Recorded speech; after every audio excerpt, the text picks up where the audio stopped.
सुंदरवन जंगल में एक दिन चंपा कौवी हरी तोती से बात कर रही थी। तभी उन्हें सब्जी वाली की आवाज सुनाई देती है। सब्जी ले लो, सब्जी, हरी भरी ताजी सब्जी। ओ सब्जी वाली, जरा इधर तो आना। अभी आती हूँ मैम साहब। हाँ मैम साहब, बोलो क्या दूँ? मेरे पास आलू, बैंगन, भिंडी सब प्रकार की सब्जियाँ हैं। अच्छा, तो तू मुझे ताजे ताजे बैगन दिखा। ये देखो मैम साहब, ताजे ताजे बैंगन। बोलो कितने तोल दूँ? ये ताजे तो है ना? कैसी बात करती हो मैम साहब, मेरी सारी सब्जियाँ हरी भरी ताजी हैं। अगर एक सब्जी भी सड़ी गड़ी निकाल दो तो मैं आज से सब्जी बेचना छोड़ दूंगी।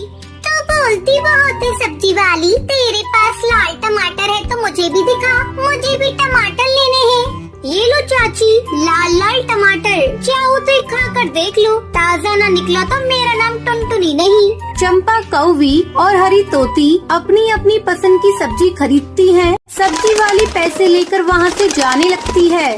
उसी समय चंपा कौवी का बेटा कालू सामने से आ रहा था। अचानक वो सब्जी वाली से टकरा जाता है, जिससे सारी सब्जी नीचे गिर जाती है। अबे उस सब्जी वाली अंधी है क्या, देख के नहीं चल सकती?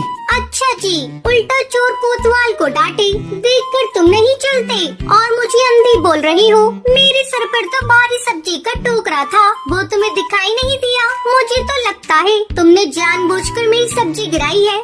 ज्यादा उल्टा सीधा मत बोल, अपनी सब्जी उठा और यहाँ से चलती बन।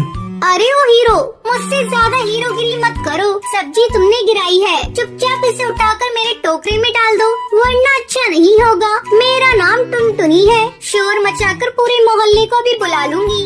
चुपचाप कालू कौआ सारी सब्जी टोकरी में डाल देता है। चंपा बहन, इस सब्जी वाली के सामने तेरे बेटे को गुस्सा धरा का धरा रह गया। मैं तो कहती हूँ जल्दी से सब्जी वाली को अपनी घर की बहू बना लो, तेरे बेटे को सही रास्ते पर ला देगी।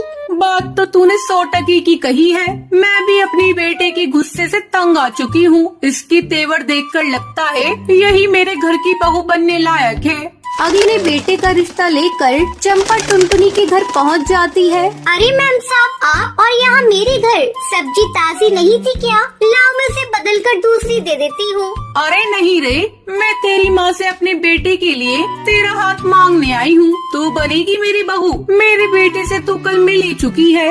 अपनी शादी की बात सुनकर टुनटुनी शर्म से लाल हो जाती है।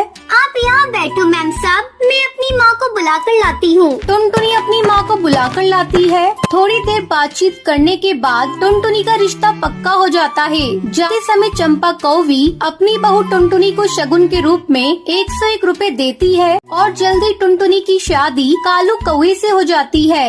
वो बहू बनकर चंपा कौवी के घर आ जाती है। टुनटुनी अपने प्यार से अपने गुस्सैल पति को पूरी तरह से बदल देती है। इस तरह कुछ दिन बीत जाते हैं। एक चंपा कौवी बाजार गई थी। जब वो लौटकर घर आ रही थी, तभी उसे अपनी बहू की आवाज सुनाई देती है। सब्जी ले लो, सब्जी, हरी भरी ताजी सब्जी। और जल्दी टुनटुनी की शादी कालू कौवे से हो जाती है। वो बहू बनकर चंपा कौवे के घर आ जाती है। टुनटुनी अपने प्यार से अपने गुस्सैल पति को पूरी तरह से बदल देती है। इस तरह कुछ दिन बीत जाते हैं। एक दिन चंपा कौवी बाजार गई थी। जब वो लौटकर घर आ रही थी, तभी उसे अपनी बहू की आवाज सुनाई देती है। सब्जी ले लो, सब्जी, हरी भरी ताजी सब्जी। हाय दैया, बहू ये तुम क्या कर रही हो? मेरी नाक कटाओगी क्या? जल्दी घर चलो। माँ जी, अब तो मैं टोकरी में बचे हुए आलू बैंगन को बेचकर ही घर लौटूंगी। वैसे भी घर में बैठे बैठे बोर होती हूँ, सब्जी बेचकर 4 पैसे और आ जाएंगे घर में। अच्छा बहू, तुझे सब्जी ही बेचना है ना? घर चल, कालू से कहकर तेरे लिए एक सब्जी की दुकान खुलवा दूंगी। सच माँ जी, आप मेरे लिए सब्जी की दुकान खुलवा देंगी? ये तो बहुत अच्छा है। हाँ बहू, मैं बिल्कुल सच बोल रही हूँ। तू घर चल। किसी तरह चंपा कौवी टुनटुनी को समझा बुझाकर घर ले आती है। के लिए एक सब्जी की दुकान खुलवा देती है। ये ले बहू, तेरी सब्जी की दुकान। अब तो जितना मन करे उतनी सब्जी बेच। अपनी सब्जी की दुकान देखकर टुनटुनी बहुत खुश होती है और खुशी खुशी सभी साथ में रहने लगते हैं।